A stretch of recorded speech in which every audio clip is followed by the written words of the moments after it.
सोमवती अमावस्या। सोमवार को पड़ने वाली अमावस्या को सोमवती अमावस्या कहते हैं।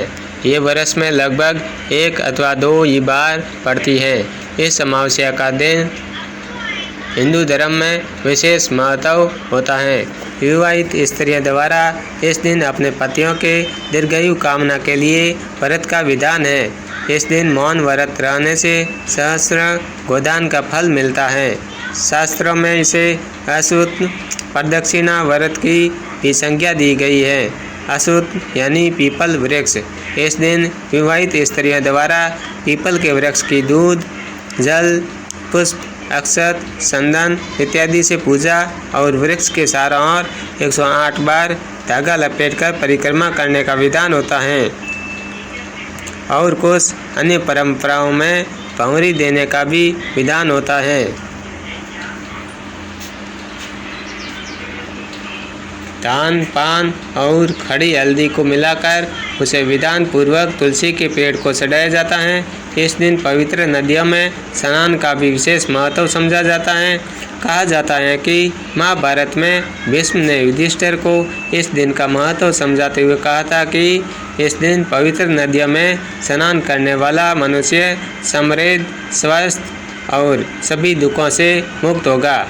ऐसा भी माना जाता है कि स्नान करने से पितरों की आत्माओं को शांति मिलती है। इस दिन सुबह से ही मौन रहा जाता है। वह दान का विशेष महत्व है। इस दिन पूजा करने से पितृदोष दूर होता है, पूर्वजों को मोक्ष की प्राप्ति होती है। इस दिन पीपल वृक्ष की पूजा करना अति उत्तम माना गया है। माना जाता है कि पीपल के पेड़ में सभी देवों का वास होता है। अतः सोमवती अमावस्या के दिन से शुरू करके जो व्यक्ति हर अमावस्या के दिन भंवरी देता है, भंवरी का मतलब परिक्रमा करना, जो परिक्रमा करता है उसके सुख और सौभाग्य में वृद्धि होती है। जो हर अमावस्या को न कर सके वह सोमवार को पड़ने वाली अमावस्या के दिन 108 वस्तुओं की भंवरी देकर सोना, तोबीन और गौरी गणेश की पूजा करता है, उसे अखंड सौभाग्य की प्राप्ति होती है। पीपल के वृक्ष पर शनिवार को प्रातःकाल 1 लोटा जल में काले तिल, फूल डालकर चढ़ाने एवं सायंकाल के समय सरसों के तेल का दीपक जलाने, शिव चालीसा, हनुमान चालीसा, शनि चालीसा का पाठ करने से मनुष्य के सुख और समृद्धि के सभी बंधवार धीरे धीरे स्वयं ही खुलने लगते हैं। पीपल के पेड़ की परिक्रमा करने से जीवन में सुख व शांति आती है, पति को दीर्घायु प्राप्त होती है, जीवन में आने वाली कठिनाइयाँ दूर हो जाती हैं।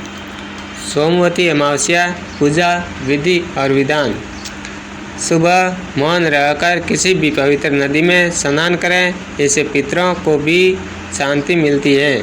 सूर्य व तुलसी को जल अर्पण करके गायत्री मंत्र का उच्चारण करें, तुलसी की 108 बार परिक्रमा करें, शिव की प्रतिमा पर जल चढ़ाएं, गाय को दही और चावल खिलाएं, हो सके तो पूरा दिन मौन व्रत धारण कर रखें।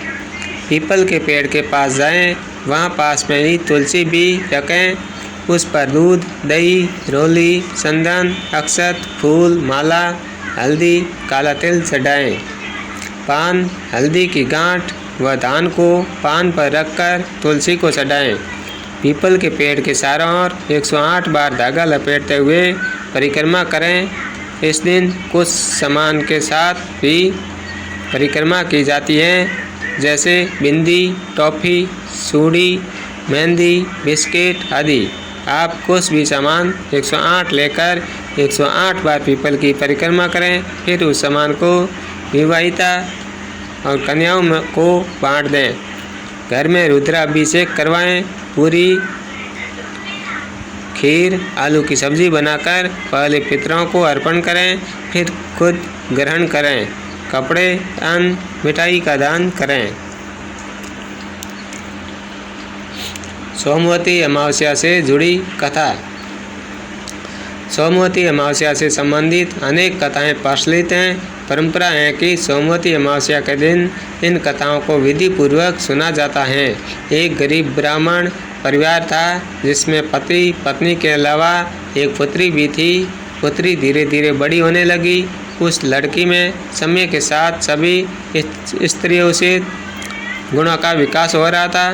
लड़की सुंदर, संस्कारवान एवं गुणवान भी थी, लेकिन गरीब होने के कारण उसका विवाह नहीं हो पा रहा था।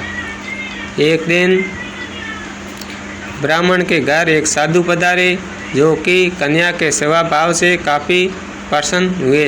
कन्या को लंबी आयु का आशीर्वाद देते हुए साधु ने कहा कि कन्या के हथेली में विवाह योग्य रेखा नहीं है।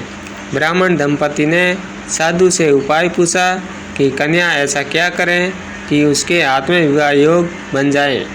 साधु ने कुछ देर विचार करने के बाद अपनी अंतर्दृष्टि से ध्यान करके बताया कि कुछ दूरी पर एक गांव में सोना नाम की धोबीन अपने बेटे और बहू के साथ रहती है, जो कि बहुत ही आसार और विचार और संस्कार संपन्न तथा पतिपरायण है।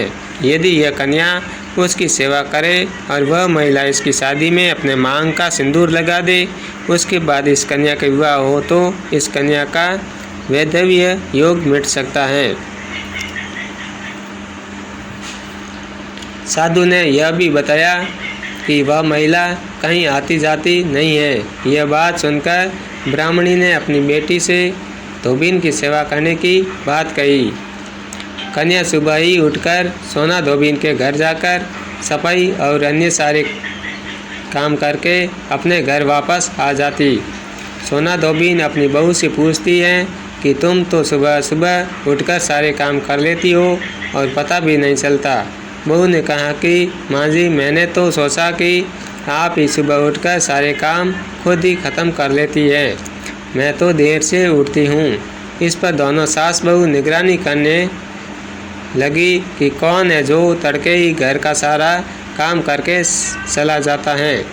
कई दिनों के बाद धोबीन ने देखा कि एक कन्या मुँह अंधेरे घर में आती है और सारे काम करने के बाद चली जाती है।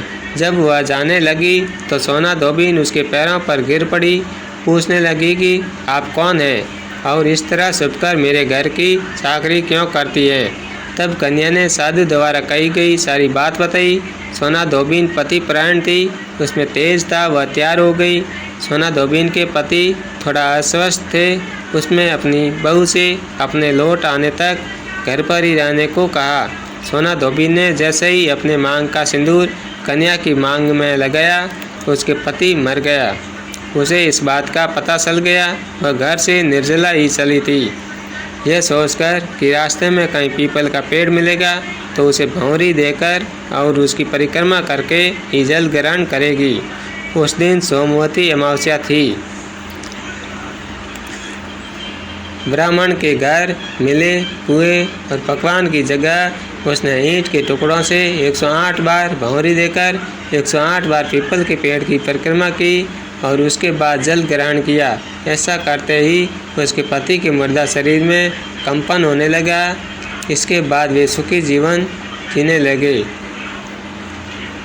सोमवती अमावस्या मंत्र। ओम कुल देवताभ्यो नमः। ओम ग्राम देवताभ्यो नमः। ओम ग्रह देवताभ्यो नमः। ओम लक्ष्मीपति देवताभ्यो नमः। ओम विघ्न विनाशक देवताभ्यो नमः। ओम नमो भगवते वासुदेवाय नमः। अयोध्या, मथुरा, माया, काशी, कांसी, अवंती, कपुरी, द्वारवती, गया, सप्तेता, मोक्षदायिका, गंगे से यमुने शैव गोदावरी सरस्वती नर्मदा सिंधु कावेरी जल स्मिने सन्निधि कुरु। गायत्री मंत्र। ओम भूर्भुवः स्वः तत्सवितुर्वरेण्यं भर्गो देवस्य धीमहि धियो यो नः प्रचोदयात्। ओम पितृभ्यः नमः। सोमवार का दिन होने के कारण शिवलिंग का भी अभिषेक करें और ओम नमः शिवाय मंत्र का निरंतर जाप करते रहें। इस बीज मंत्र से भोलेनाथ शीघ्र प्रसन्न हो जाते हैं और साधक की सभी मनोकामना पूर्ण कर देते हैं। इसके साथ साथ पितरों के चालीसा आदि का पाठ करें।